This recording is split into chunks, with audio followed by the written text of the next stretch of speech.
You know, when we think about intelligence, our minds almost automatically go straight to the big, flashy public performances, right? We immediately picture the straight-A student, the brilliant public speaker absolutely crushing a debate, or maybe that coworker who can instantly solve a super complex problem in a crowded meeting room.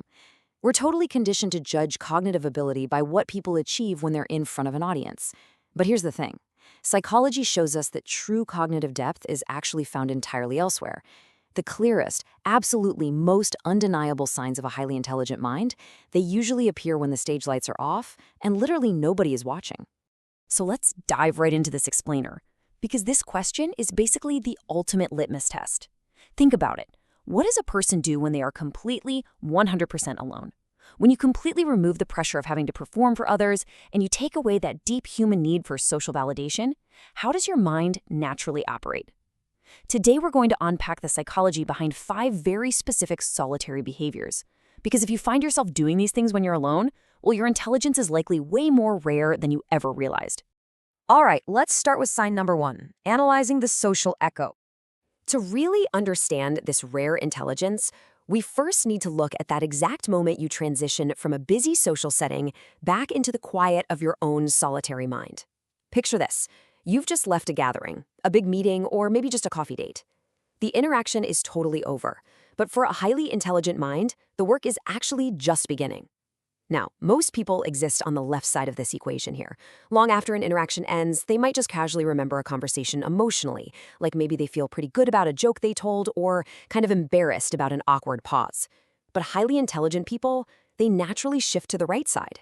They don't just emotionally replay social interactions, they analytically dissect them. You aren't just remembering the event, you are actively intensely studying it.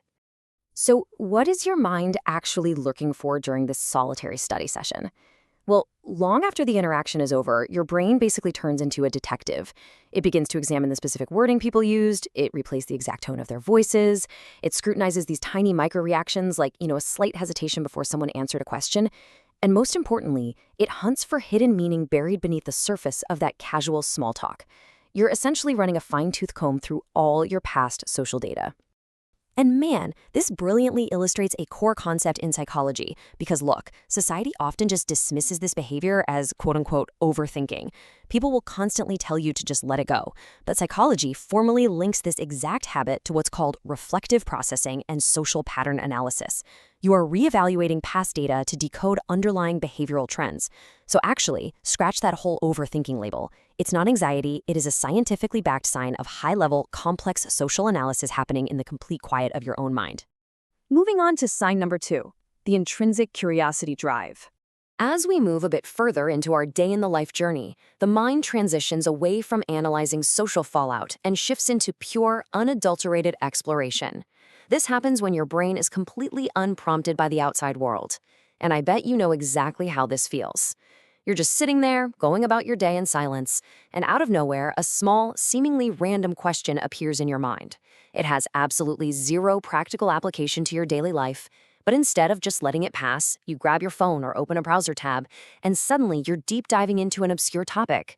Maybe it's the history of ancient Roman aqueducts, or, I don't know, the migration patterns of deep-sea jellyfish. You randomly research things for absolutely no practical reason whatsoever. But the absolutely crucial distinction here is that you aren't just seeking useful information to, say, pass a test or finish a work project. You are seeking genuine understanding. Psychology links this directly to what's called intrinsic curiosity, and that just means the act of learning itself is the reward. You don't need some practical end goal. Your mind simply fundamentally enjoys the mechanics of discovering how the world works. Which brings us to sign number 3, your constant internal dialogue. So, as you analyze those past conversations and fall down those random research rabbit holes, you might notice something pretty wild about the volume inside your head. It is loud. Even when you are sitting in total, complete physical silence, your mind feels intensely active. Does this sound familiar? You talk to yourself constantly. You internally debate complex ideas, literally playing devil's advocate with your own beliefs. You simulate future scenarios just to see how they might play out. You aggressively question your own assumptions. You might even catch yourself mentally explaining complex concepts to an entirely imaginary audience. Well, psychology suggests that this rapid-fire internal dialogue actually strengthens your reasoning, massively boosts your self-awareness, and improves your overall cognitive organization. I really want to pause and just let this thought sink in for a second. You're not thinking sometimes, your mind is almost always processing. For those of you watching who have this trait, this isn't just a quote. This is the reality of your daily existence. It's a constantly humming internal engine. It basically never turns off, and honestly, you wouldn't really want it to. Okay, sign number 4, deep immersion and solitude. Now, that constantly humming engine we just talked about, it requires a very specific environment to run smoothly. As we go deeper into the life of a highly intelligent mind, we hit the deep end of isolation, this profound need for deep immersion and solitude. Yet, society totally misunderstands solitude. For a huge chunk of people, the equation on the left is true. Being alone automatically equals feeling lonely. But if you have this rare form of intelligence, you live firmly on the right side of the equation. Being alone feels deeply mentally refreshing. You actually enjoy being alone way more than most people do. Psychology shows that highly intelligent individuals tend to require significantly less external stimulation, but they desperately, absolutely need uninterrupted mental space. Think about it like this. Silence doesn't drain you. It gives your brain room to expand. When you finally strip away the constant noise of other people's opinions, their questions, their demands, your cognitive architecture finally has the physical space to stretch out, to connect all those random research topics, and to finalize those intense internal debates. And when you finally do give your brain that silent room to expand, the fifth and final solitary habit kicks in. I call it the lost hours cascade. It usually happens in 3 very distinct steps. Step 1. A single, meaningful idea pops up. Step 2, that one thought seamlessly rolls into another, and then another, building this incredible momentum. And step 3, before you even realize what's happening, you look up at the clock, and literally hours have disappeared. You have completely lost track of time. This mind-bending phenomenon of just losing hours is scientifically known as deep cognitive immersion. It's this intense, entirely unbroken focus on abstract or meaningful ideas. You see, the human brain doesn't always have to operate in those short, fragmented bursts we're used to. For rare intelligence, the ultimate destination is this deep immersion, where the brain quite literally disappears into cognitive depth. And finally, sign number 5, the unprompted explore mind.